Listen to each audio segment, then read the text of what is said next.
Eto na, makinig kayo mga Filipino senior citizens. Mga dapat nyong abangan ngayong 2026 na mga programa at benepisyo na makukuha ninyo mula po sa ating gobyerno sa ilalim po ng pamamahala ng National Commission of Senior Citizens or NCSC. Well, atin pong pakikinggan, no? Panoorin at pakinggan nyo po ang pagtalakay nito ng atin pong NCSC chairperson na si Attorney Merceditas Gutierrez. Narito po mga kablogs. National Chair ng NCSC, yung ating National Commission of Senior Citizens, at meron din po tayo mga pinag-uusapan pa rin doon sa Universal Social Pension Bill para sa mga senior citizens po natin. So, who the better person to talk to but ang ating Chairperson and Chief Executive Officer ng National Commission of Senior Citizens, si Attorney Maria Merceditas Navarro Gutierrez on Zoom. Attorney, good morning! Hi, good morning Rika. Ayan. At good morning din sa lahat ng nakikinig sa inyong programa. Opo, ma'am. Especially mga Congratulations. senior citizens. Opo, congratulations are in order, Attorney. Salamat. Congratulations po for having this. At balita ko, ma'am, I've had the pleasure of being your first interview in your career as the Yes. new Oo. National Commission of Senior Citizens Chairperson. Oo, at saka Rika, we welcome more interviews habang kami nagtatrabaho dito sa komisyon. Opo. Para kung ano man ang ginagawa namin, maipapaalam natin sa ating mga senior citizens. Opo, at maganda po talaga na ma-interview din namin kayo, Attorney, dahil napakarami po sa ating mga senior citizen ang hanggang ngayon ay naghahanap pa rin ng mas magandang benepisyo, di po ba? At mga makukuha nga nila mula sa ating pamahalaan. So, dun po muna tayo sa inyong mga nais gawing pagbabago o mga nais po ninyong isulong na proyekto bilang ang panibagong Miss Universe Philippines. Ay, hindi pala Miss Universe. The reigning Miss Universe, na passing ng crown. Bagong chairperson po, ma'am. Ano mo? Yeah. Kasi meron tayong about 11 million senior citizens. At inaasahan natin sa taong 2050, maaaring maging 23.7 million na ang bilang ng ating mga senior citizens. At tayo magkakaroon ng aging society na dito sa Pilipinas. At ito ay dapat nating paghandaan. Ang mga plano namin nakikita ngayon na dapat tutukan ay tungkol dun sa accessible government services. Dapat ilapit ang gobyerno sa ating mga senior citizens. Inaayos at pinapasimple ng komisyon ang mga sistema nito para matiyak na bawat senior citizen ay may madaling access sa mga serbisyo, legal na tulong, benepisyong pinansyal, at iba pang suporta na kailangan nila. Mapa-online man sa pamamagitan ng community outreach o sa pakikipagtulungan sa ating mga partners. Pangalawa ay ang economic security. Layunin natin na matulungan ang mga senior citizens na mamuhay na may dignidad at financial independence. Hindi lang yung sapat lang para mabuhay, kundi mas maayos at mas may kumpiyansa sa araw-araw. Para makatulong, nais nating palakasin ang pagpapatupad ng mga programang may kinalaman sa kabuhayan at oportunidad sa pamamagitan ng pakikipagpartner sa TESDA, DOLE at iba pang ahensya. Pangatlo, yung health and well-being. Alam mo, sa ating mga senior citizens, madali na magkasakit. Gusto nating isulong ang madaling access sa geriatric healthcare, pangangalaga para sa mga chronic diseases, mental health services at palliative care. Layunin natin na mas mapadali ang paghahatid ng serbisyong pangkalusugan para maging mas accessible at mas sensitibo sa pisikal, emosyonal at spiritual na pangangailangan ng mga seniors.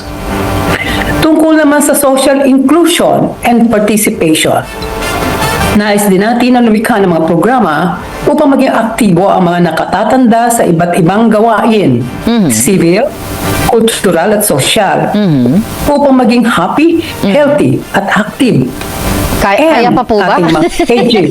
Attorney, kaya pa po ba? Kaya pa po ba ng mga senior natin maging super Alam mo, active? at the age of 60, at the age of 60, ang dami pang magagawa na ating mga Totoo. seniors. Totoo, opo. Pwede pang ma-employ. sa edad ko na well, more than 70 na ako.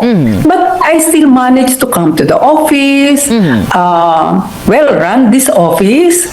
Kaya ito pa kaya ating mga seniors na may karamihan sa kanila, may experience sa kanilang pagiging teacher, pagiging nurse, pagiging doktor, di ba?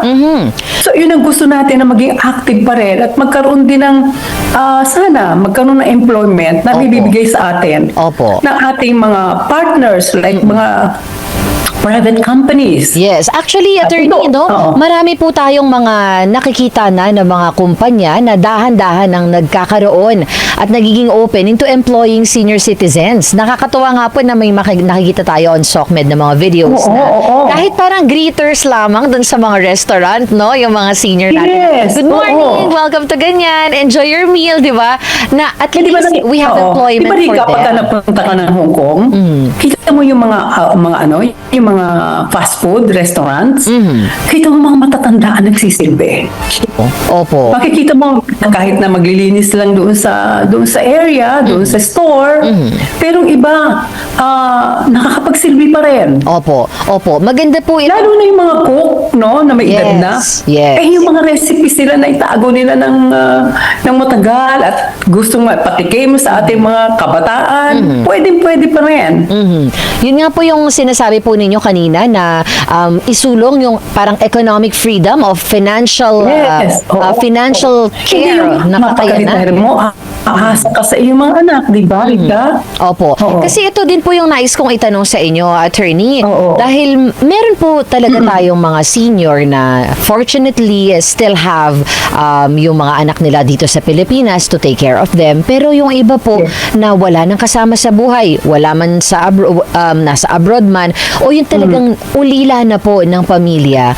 Ito po yung hinahanapan natin ng mga sana ay mabigyan ng mas marami pa, mas maayos na serbisyo sa pamahalaan. Paano po ba natin ma-educate ang ating seniors, attorney, para malaman that they have privileges, they have benefits? Oo.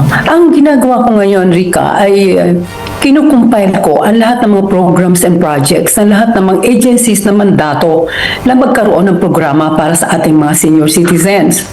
Para kahit ako, senior citizen ko, ano ba ang dapat kong matanggap sa ating pamahalaan?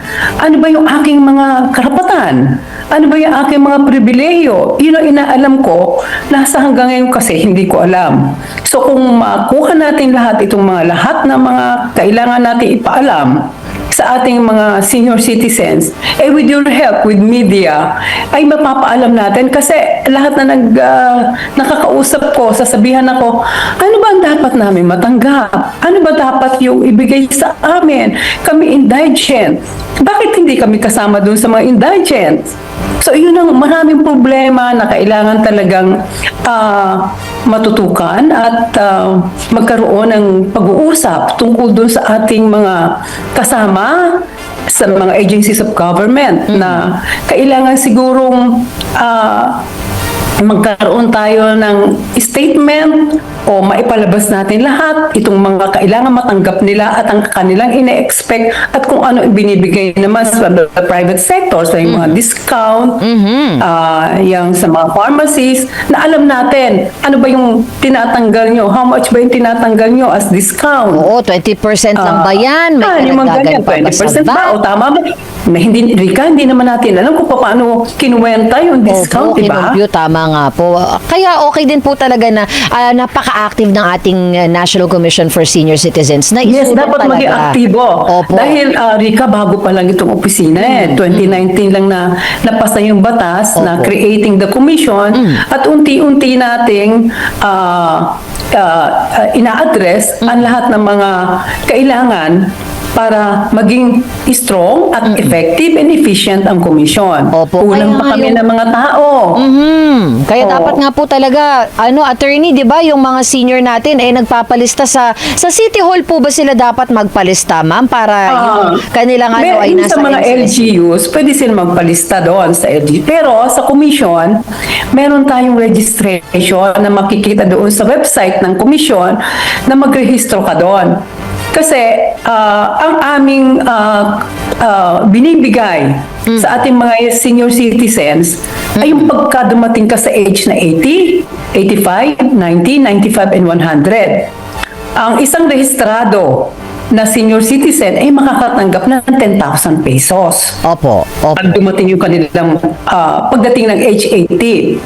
At since hindi naman nangyayari na naibibigay ang kanilang gifts, centenary gifts ang tawag natin, kaagad, ang gusto ko dapat ay maging birthday gift sa ating mga senior citizens, Ayan. yung 10,000 Oo. pagdating ng 80. Oo, kasi O di ba ano po 85 yan? 80, 85, 90, tama po ba yun? Every 5 years? 90, oo. May matatanggap? Mga milestones na age na 80, 85, 90, 95, Oo. and 100. Opo, ang kulit ng milestone yung 10,000, no? tawag natin. Except for 100, pag reach ng 100, Mas may malaki. 100,000 Yun. pesos. Opo. Yung, pero may mga natatanggap kaming mga reklamo, attorney, na sinasabi ng ilang grupo ng senior, hindi daw sila kayang hawakan ng DSWD, walang personnel, walang department na mangangasiwa for seniors kasi kulang nga daw po yung tao ng DSWD. Paano po yung koordinasyon na gagawin ng NCSC regarding this?